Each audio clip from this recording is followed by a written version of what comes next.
The best advice to people who are struggling with anxiety is to reach out.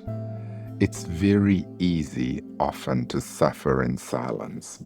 I grew up with the saying, practice makes perfect, and I think that's not a great saying, and it's also very inaccurate. But what is true is that practice makes progress. And I think that when we are reaching out for help and we're ready to make a change in our life, it can be easy to get frustrated when things don't go to plan as quickly as we'd like. But anxiety is part of being human, and we will be experiencing anxiety, and it can take a while before we learn what are the strategies that are going to work for us and who are the support people that are really going to be there for us. Find your safe people. It might be one friend, it might be one family member, and start a conversation with a person you feel safe with. The other thing is find someone who can advocate for you and with you. I know that when I felt really anxious, the hardest thing is to advocate for myself when it's something I do really, really well, when I'm in a good frame of mind and I do really well for other people. But I really need that in a time where I feel very vulnerable and very frightened. So if you're in that space, find someone who can help advocate to help get you the help, because otherwise it feels too overwhelming. And sometimes you just stop trying.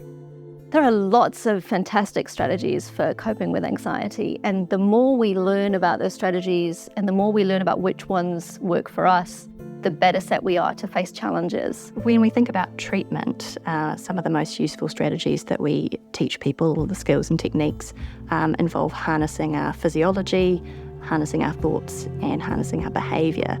So in terms of our physiology, one of the foundational techniques we often teach people is diaphragmatic breathing.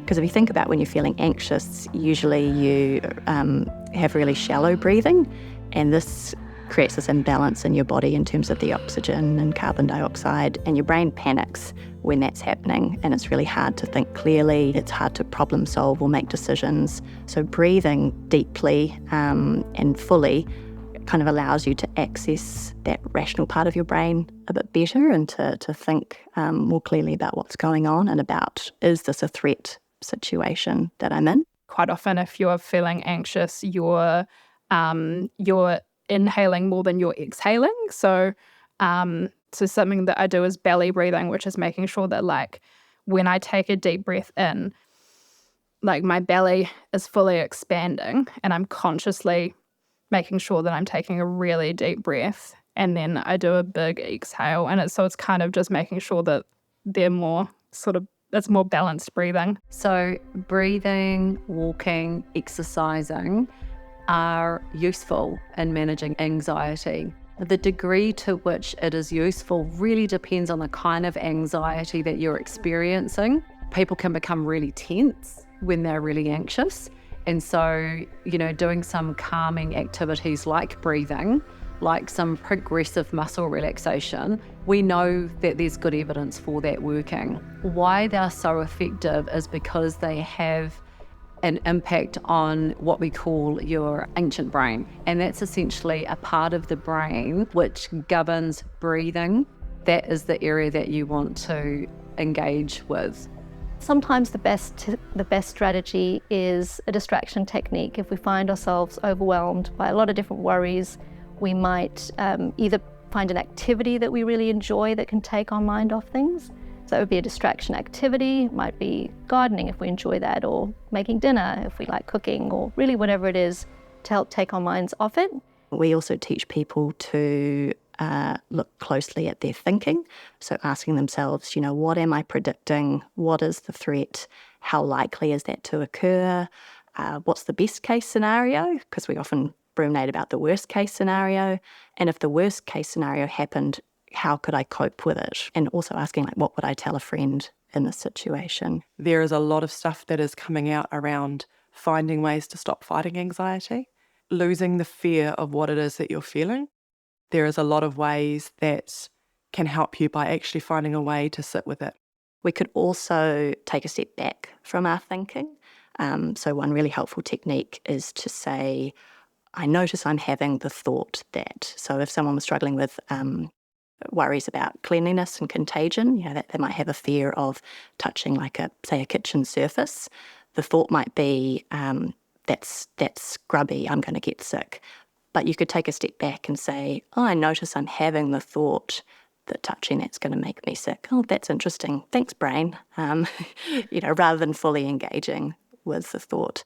What I find helpful, what I do is, for starters, the basics, like looking after yourself, making sure that you're like getting lots of sleep and eating well and exercising and all those just key things of, being human. I think that we need to look at other treatments.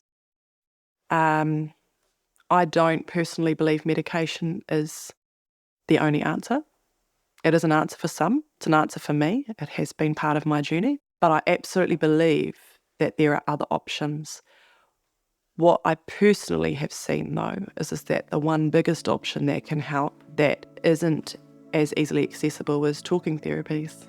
Psychology, it's really difficult to access for a variety of reasons in New Zealand.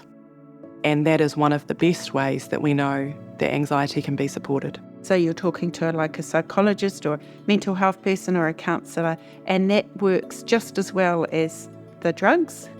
And they can do different kinds of therapy. Essentially, you usually want someone you feel comfortable with, that you can like, and who can help you understand what's going on. You're not the only one. This happens to people. There are things that can help change, and they can support you to do it, right? Because a lot of the things that you could do are really easy to say but harder to do.